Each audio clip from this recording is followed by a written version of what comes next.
The blue hair.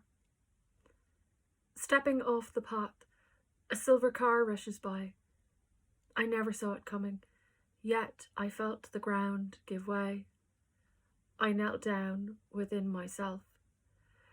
The hair that lives in my mind, snug in her thick coat and safe in her wide open eyes, breaks free and runs across me. She purrs, sniffs my body, looks up, pisses and moves on. So it happens that I am reborn into my warm russet fur and strong legs. Mountain hair, white hair, Irish hair, blue hair, many names, one thumping spirit. A hair will not move until it has to.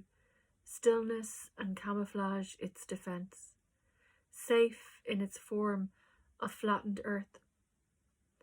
What does it mean to be free, hairbreadth touching the ribs, watching everything going still, galloping through swirls of thyme, sedge and gorse? The nest. Among the mud and twigs, I saw my father's death. There was grey hair, a walnut cardigan button, a black pen, and a brain hemorrhage, a clot the colour of a fire engine. Cow parsley drowned in the clogged capillaries. Shock, cold and indigo in colour, bound to the heart. The perfume stench of impermanence hung over the forget-me-nots. A nervous bird with a red-pointed beak, the moorhen lingered near our house at the water's sunlit edge. The haircut. The day after my divorce, I asked my hairdresser to shave my hair. She asked me a lot of questions. Are you sure? Have you thought about this? You might regret it. Are you really sure? You spent a lot of time growing it out. Are you sure? I realise she's asking me about something I've already done. I tell her to plug in the number 1 blade. The Clonark stag. Near the Callows, I step out of my skin and follow him through the trees. Tawny antlers rise above the grass, spell of velvet coat, soft wet muzzle, deep brown eyes. He moves quietly and quickly, knows where he's going. I'd go anywhere with him to follow the hazy scent of memory. He has been here since the last ice age.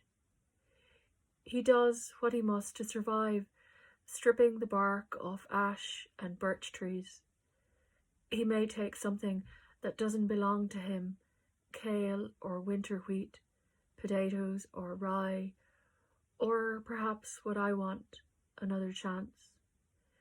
He shows me how to wait without waiting, to notice everything and to see what I see. Digging up the soil with these cloven hooves, the translation of something felt, the dark, deep silence where we dream ourselves human. My life reflected in his eyes until I see I am him, watching him slink towards my slough, becoming its empty folds and creases. I walk out of the woods and the clearing gleams, water and words, the trail I leave behind. He's breathing behind me, shallow and fast. Here, see me as I am, dark crimson flesh, warm, solid. Polka Tambik de Carach, agus Downy na Muri.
Hi, my name's Mark Roper. I was so sad that the Amergin festival had to be cancelled this year. I was really looking forward to seeing and hearing so many wonderful poets. But it is great to be able to share a couple of poems online. And indeed it's great to see just how many poems are being shared online at this time. It seems to become a really important thing for people. I'm actually getting so many, in fact, that one of the automatic responses on my Gmail now is a beautiful poem, just because so many have been coming through. So I'm going to read 3 poems. I'm going to start with one called Open House. Open House. The house takes place on bog. When the milk lorry goes by, the rooms are gently shaken. Unseen, unheard, each autumn thousands of clusterflies slip somehow into the attic to sleep away the winter. A sunny day sees a dozen seep through the ceiling to grieve the golden windows. A spider's listening device in every dark corner. Roads known only to ants. Woolens coddling moths. Worms adding their code to the words of our books. Springtails and silverfish. Dark-winged fungus gnat. Beetles eating the carpet. Dust mites feasting on cranefly fuselage, on flakes of our skin. The cast of bees in your studio after the funeral, which led to finding the colony of bats inside the fascia, which led to the bat which entered the bedroom last thing, where it described in its own good time circle after circle. Now, this is just a short one called Dragonfly. It does seem to be a bit of an insect theme here.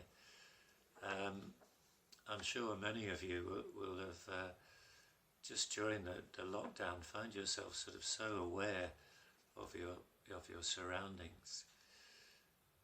This is Dragonfly. The red nail of your body on the table beside my arm. Wet glisten of your wings, membrane and delicate vein. I do not want to touch. What I want is for you not to fly away. If I keep still, and if my shadow keeps still, will you stay? I am more lonely than words can say. Cold-blooded companion, may I rest my mind's pain, if only for a moment, in the wet glisten of your wings, in the red nail of your body.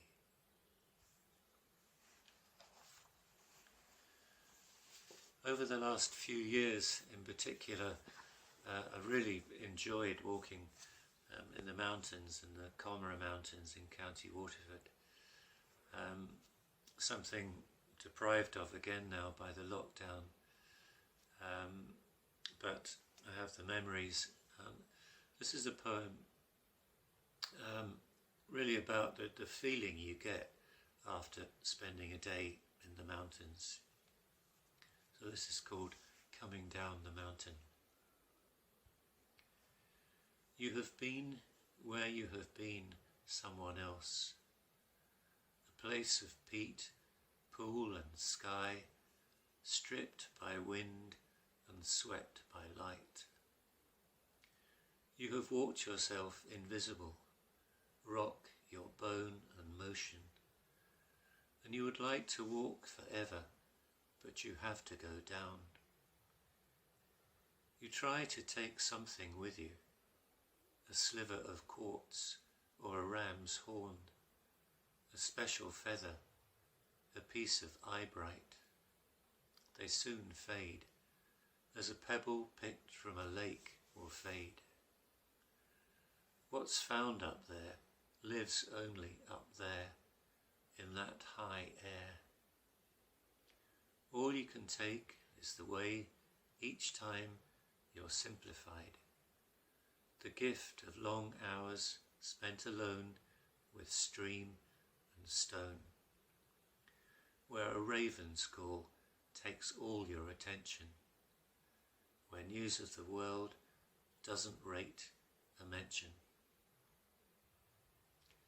So thanks very much, and happy reading and happy writing.